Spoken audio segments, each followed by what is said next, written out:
ভাত খেয়ে পেটের মেদ কমানো কি সত্যি সম্ভব? চলুন এর বিজ্ঞানভিত্তিক সমাধানটা জেনে নেওয়া যাক।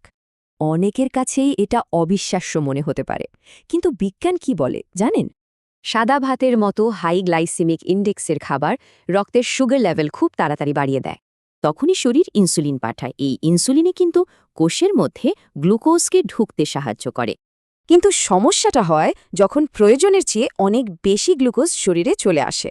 তখন কি হয়? এই বাড়তি গ্লুকোজই ফ্যাটে পরিণত হয় আর জমা হতে থাকে আমাদের পেটের চারপাশে। তাহলে প্রশ্ন হলো, এই ফ্যাট জমার চক্রটা ভাঙা যায় কি করে? উত্তরটা লুকিয়ে আছে ভাত রান্নার পদ্ধতিতে। এই সহজ পদ্ধতিতে ভাতের সাধারণ স্টার্চ রেজিস্ট্যান্ট স্টার্চে বদলে যায়। এটাই আসল কৌশল।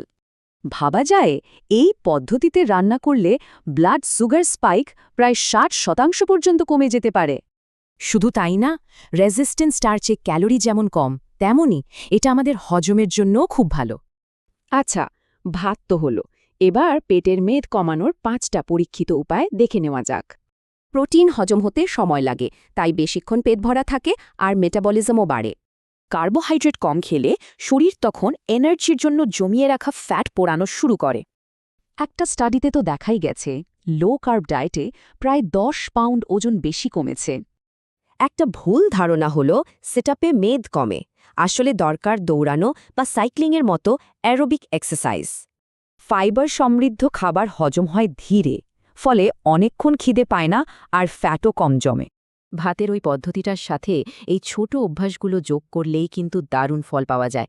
তাহলে এই নিয়মগুলো মেনে চললে একটা স্যাম্পল মিল প্ল্যান কেমন হতে পারে? চলুন দেখি। মূল ফোকাস থাকবে হোল ফুড, লিন প্রোটিন আর সাথে প্রচুর পরিমাণে সবজির ওপর। কিন্তু এই সব কিছুর সাথে ঘুমের সম্পর্কটা কি?